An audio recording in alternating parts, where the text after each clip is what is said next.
So, Holly, just first of all, thank you so much for chatting to us today. Obviously, in the Canada stash, kind of just talk to us about kind of where you are in the world currently and kind of what you're up to.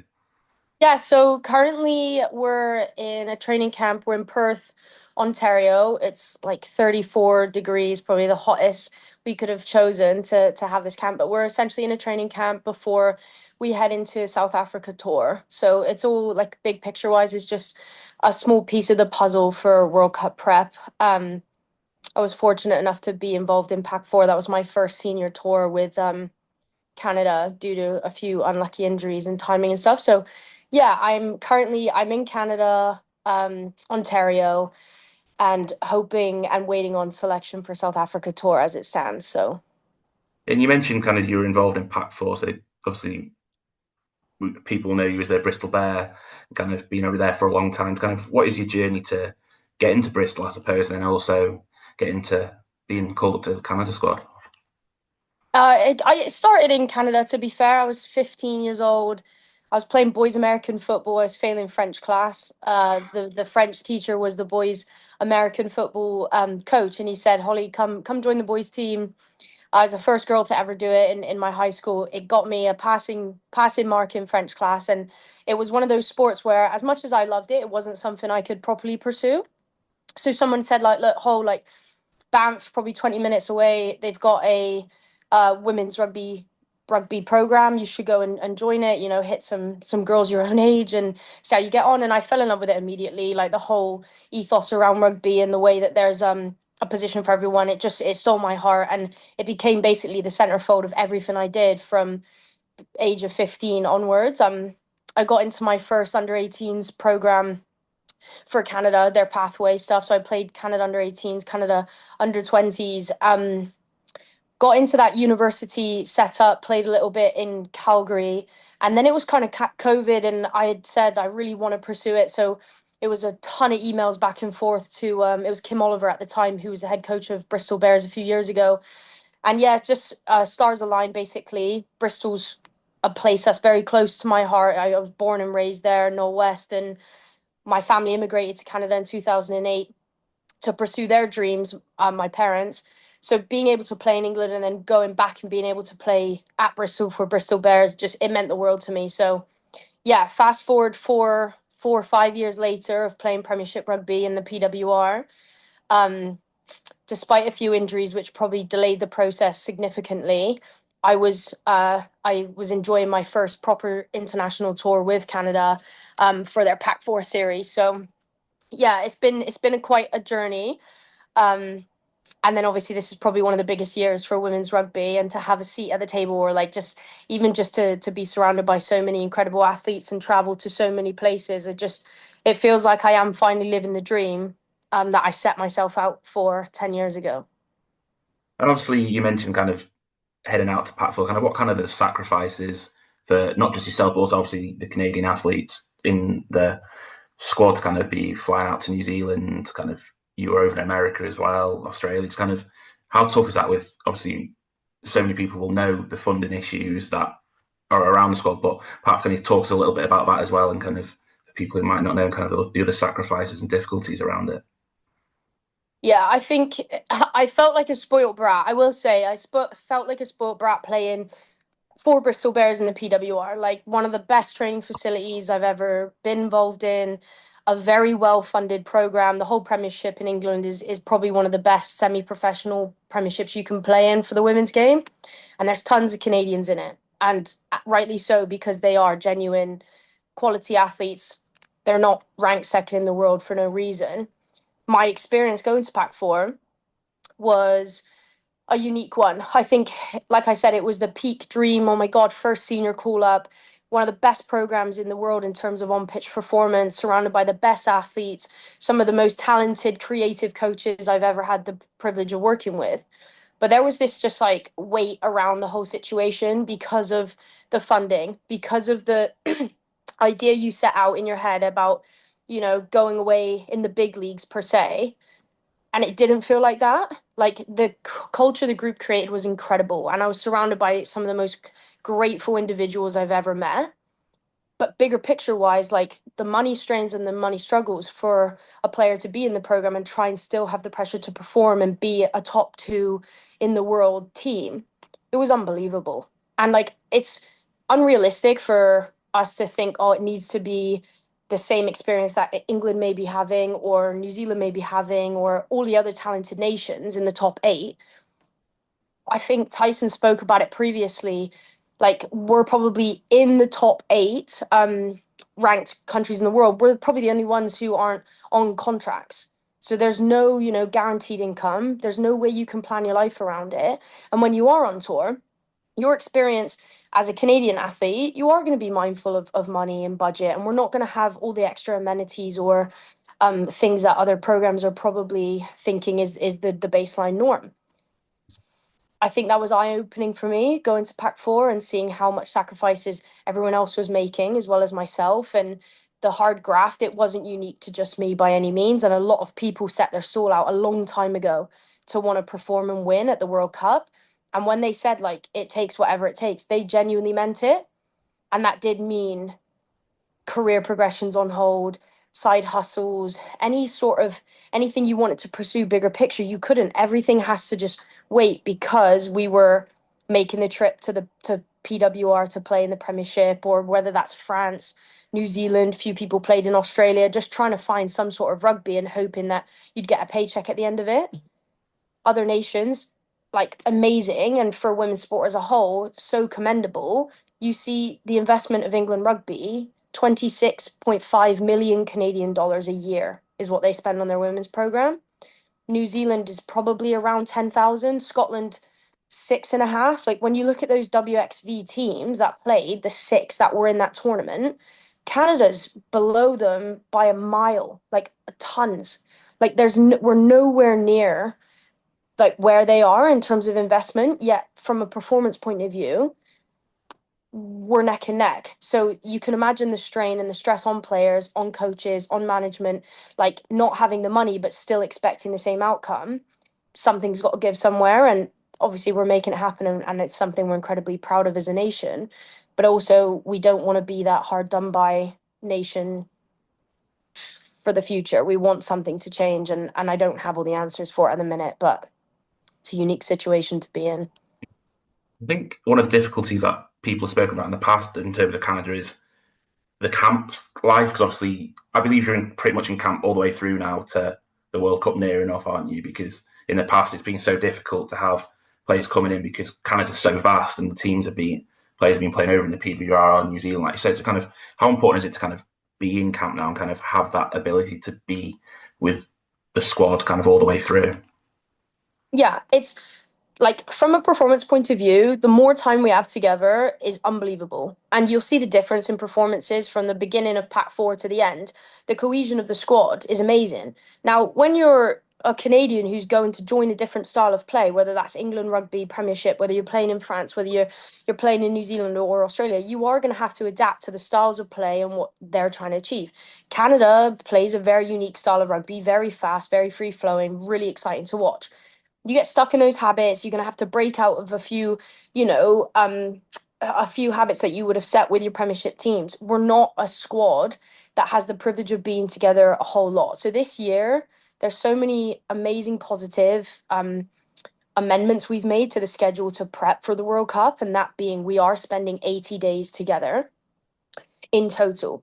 But obviously, geographically and the way that the system is set up, when you see England or Scotland or Wales, they'll be in camp from a Monday to Thursday. They'll get into a routine. They've got a life balance. They're going home on the weekend. They're getting paid a contract wage. If they are picking up extra work, it's a side hustle or it's something adding to their quality of life. For us, you're waiting on selection for every single thing, and often it's tied in to a pre-existing tour, something that we would need to achieve. So Pac 4, for example, we had maybe 10 days together before we played our first game against USA. The rest you're prepping, like you're not in camp. When you have a tours and games to play, the load and everything, it just changes a little bit. This camp that we have is a week long, and then we're playing against South Africa. South Africa has been unbelievable. They wanted to host Canada. They footed most of the bill. Like there's so many amazing little stories, but from a bigger picture point of view, the time together is so valuable, but time together costs money. And the money's got to come from somewhere, has got to give, or we've got to move things around. Obviously, as players, a very dedicated group, we have sacrificed money and the amount that we'll receive and stuff because we understand how quality it is to be together with coaching staff and the cohesion of the group. So it's a catch-22 really. Like, you want more time together as a group, it costs the nation money. Like, the nation is the Rugby Canada as a whole is trying to find the money. Until we find that money, we pick and choose. Do you want time together, or do you want money? And often as players, like, we're choosing time together, but that does mean less money for us, and that is a strain, bigger picture wise, to be away for potentially, Pac 4 was 37 days together. Mm-hmm. um and then this is another 3 week tour, and then we go into the thick of World Cup. So yeah, it's definitely a unique way to run the program. It's definitely working from a performance point of view, but the longevity of it is something that is a little bit of a back of the mind stress for sure. Yeah.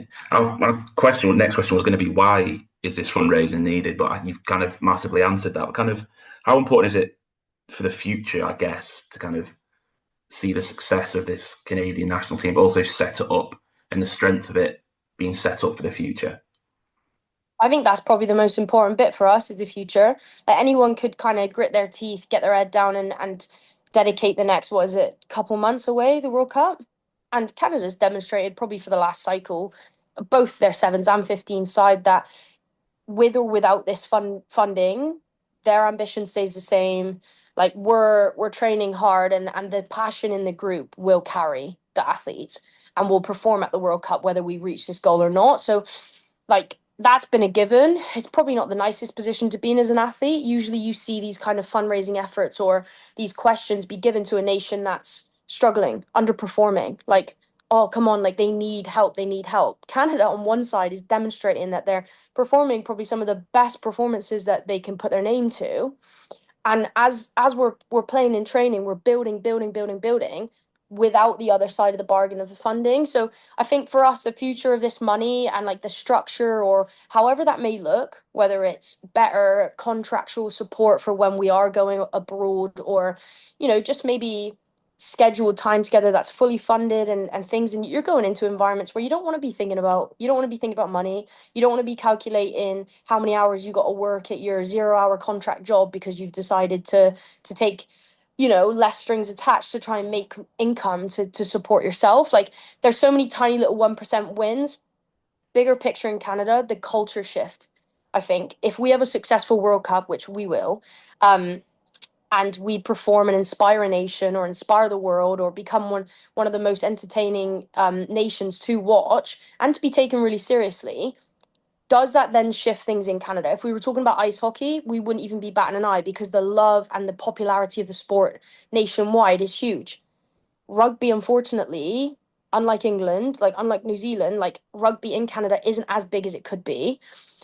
That's probably the big stuff. Like, we want the massive money investment in Rugby Canada to help the grassroots programs come up, to have it in schools, to have little kids picking up a rugby ball as often as they may pick up a football, or in Canada, like, a hockey stick. So yeah, it's we want to be successful at the World Cup, but the success is probably measured more by what the program looks like post World Cup, and what that money and investment looks like post World Cup.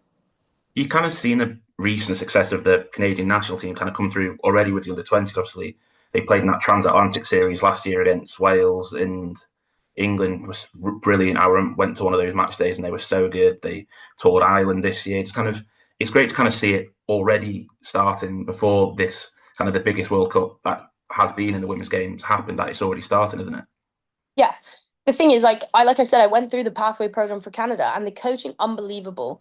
Like, the athletes that you have in Canada anyway, the lifestyle that you have growing up as a little kid, and that's partly why my parents immigrated to Canada. You're playing hockey, you're playing gymnastics, you're doing cross country skiing, like, it's naturally quite an active country, and that does create really active individuals and young adults, and you see that through a lot of the sevens and the 15 set up. Like, it's no secret, Canada is one of the most athletic, fittest, fastest is nations in the world in terms of the style they play.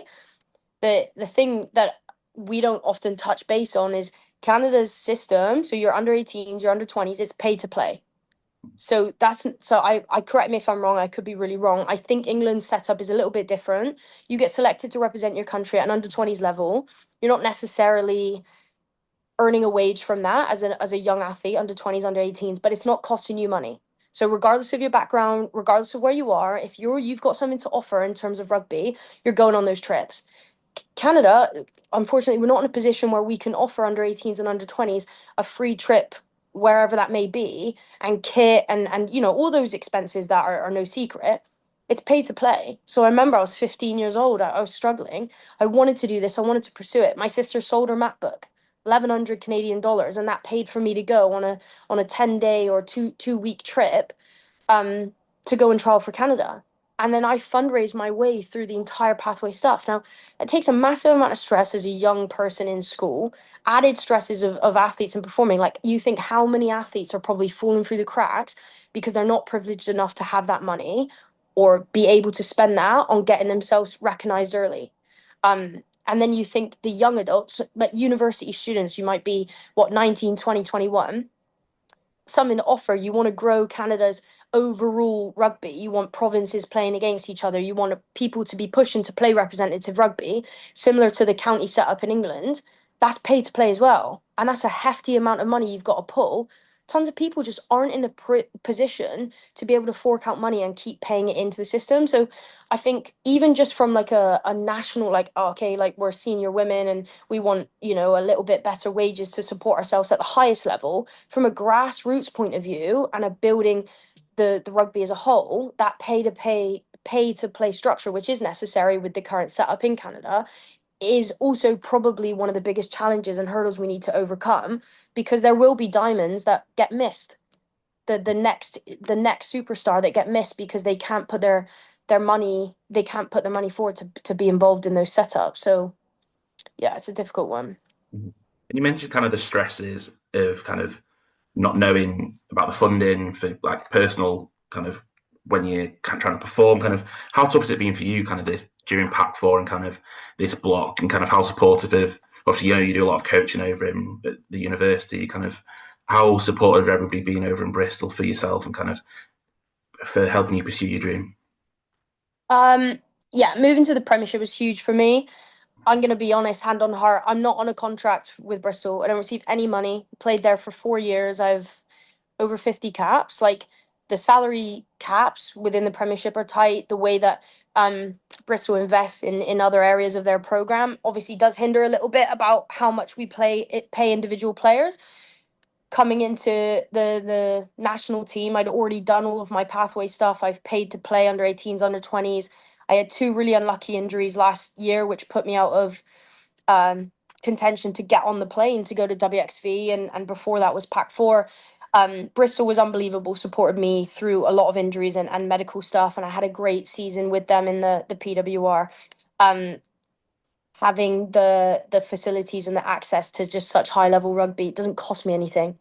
Like, being involved in those, as much as I'm not making any money, like from a wage point of view, holistically I'm being supported, like medically really well supported, and I'm developing a lot personally, and it won't be unique to just me because I know tons of people are going through it. Like, there's no job security, like there's no contract, there's no ability to pursue a career past a basic, like, 0 hour contract. I have to be able to say, oh look, like our game's been changed to Friday instead of Sunday, I can't work this, or I'm going away for 37 days to try and earn my stripes with Canada. Like, I need to make that work. Like, there's a lot of employers that are so passionate they've been amazing. Like, I work at Long Ashton Golf Club. They've put me on a 0 hour contract. I make my own schedules. They've helped me with my accommodation because they just hear the little stories of probably a lot of female athletes, like, trying to struggle to make ends meet, and so passionately trying to pursue something. But personally for me, this has been probably the most stressful chapter of my life so far. I turned 25 and I've probably not earned decent money. I've not been able to save for a house. Like, I've not been able to pursue career progressions. I do a lot of coaching. I couldn't take head coach roles or, really push the boundaries of how much potential I may have, because in the back of my mind, it can't be the priority yet. It has to be the rugby, and the rugby's not providing enough security financially, and just like even selection wise, like I'm still so green, so new, and I'm still unsure what's next for me. And that's it takes a lot. You have to earn your place, and that's such a awesome position for me to be in, a privileged position to be, in this environment and trying to put my hand up for selection. But big picture, as a young woman and probably as a person in general, like just having no sense of like what's next is can be liberating, but it's also incredibly stressful. So yeah, I think the PWR is amazing. It's probably growing faster than any other league in the world in terms of becoming fully professional. um but it's a ways off, and I think then when you add to the equation Canada struggles with the financial strains they're facing, as a person who's unpaid at their premiership club and then, not paid very much in the Canada environment, to try and keep pushing. My story is very, very different than somebody who's, getting paid at their Prem club and then playing for any of the top eight nations: Scotland, Wales, England, Ireland, New Zealand. Like, so they're some of my closest friends. I day to day training with them, and our realities are worlds apart, which is probably a frustrating place to be when you go to pursue playing for Canada, who's second in the world. I guess just you see on social media, kind of throughout the Canada's own social media, and also the individuals in the squad social media, kind of how close that bond is between the squad. Kind of how important is that to kind of in the tough times about the financial issues, not in camp for long. How important are those close bonds to kind of succeed as a team? I didn't realize how close they were until I was the new person coming in. Like pack four, people knew my name, and I obviously have been watching that squad for a long time, and I didn't have the privilege of being in the environment properly. And when you're engulfed in it, like you've got no choice because you are together. Like I said, it's not a Monday to Thursday go home on the weekend gig. It's we're massive chunks of time together where it does end up becoming 24/7 in some capacity for that chunk of time. I think it is almost refreshing, but equally very frustrating to be surrounded by people that are going through the same struggles you are. Like, it's nice you don't feel alone. It's something that we're all pursuing the same thing. They're very, very, very driven group of individuals, but at the same time, it is sometimes a bit daunting because you're all, saying the same thing over and over. This isn't a new topic for Canada. Um, there's a lot of really, really lovely, kind people that are supportive. I think the older players in the program as well, like they're trailblazing. And when we're young bucks coming in, we're pushing for more. We want more. We want more media coverage. We want like TV's coverage. We want proper contracts. We want payment. Those are things that they wouldn't have even been able to dream up, 10 years ago. It's amazing for the growth of the game. It's good for them to have trailblazed, and we're coming in really, really hungry, pushing for more. The group as a whole, it drives it. Like you could not convince that many people to do what this group is doing for, the situation as a whole, whether that's the sacrifices that are being asked to make. And I think that's really special, and we're definitely bonded over that. I hope that one day we can bond over, you know, a great bonus, and we're on holiday, or someone goes to buy their house, or they can go and, pursue having a family or starting a family and not having that money struggles. And I think there is other nations in the world that are um giving their players that freedom to say like, oh my goodness, you win a World Cup, like here's a big bonus package, and that may be able to start a new chapter in your life, or here's a maternity package and we can support you through this milestone, or you get injured, here's a guaranteed wages for the year. Like, I hope we're bonding over more milestones rather than bonding over struggles, if that makes sense. But yeah, undeniable. It's a special group. It's incredible. I didn't realize how valuable it is until I was on tour being like, I've got to make some friends here, because it is a lonely place when when you haven't engulfed yourself in the group properly. So yeah, everything's been really great so far. I guess kind of the final question, kind of if you could sum up what a successful year for Canadian rugby in terms of getting that funding in, having a successful World Cup, and kind of summing up what that would mean for you, but also for the future of Canadian rugby. Just rewrite the script, I think. Like, I mentioned this. Someone asked me like how it feels when young little Canadian girls and boys, because I think the whole world's being inspired by women's sport at the moment, which is cool. But when like young fans come up and they're, oh, I want to be like you one day. I want to come into the program and I want to do it. Like I hate that my mind sometimes drifts to like I hope you can pay for your under 18s. I hope you can pay for your under 20s, or it's a real proper struggle being in the senior setup. Like this isn't me discounting how incredibly special and privileged and inspiring it is to wear the jersey, and I would never take that away from the situation. But all those added stresses and stuff, like a success, measurable success for Canada, in my opinion, and like I'm very new to the group. Like it would be a culture shift, like from grassroots up. It would be a completely different experience for people that get to come into this environment. And we can talk about measurable successes of being winning the World Cup, but it can't be for nothing. It can't be then we go back to the same structure that we've been operating on, and people are struggling to make ends meet. They're sacrificing things and picking and choosing between, life milestones and continuing to play. Like it, I don't want to have to see like under 18s athletes or under 20s athletes have to pick and choose between pursuing rugby for Canada or paying for things, or juggling that financially. So bigger picture, I hope the country's inspired. I hope then all of a sudden we're filling stadiums. I think we're trying to set record breaking crowds, just like America did with that game in Kansas City. That's amazing. And like the PWR set new records this year.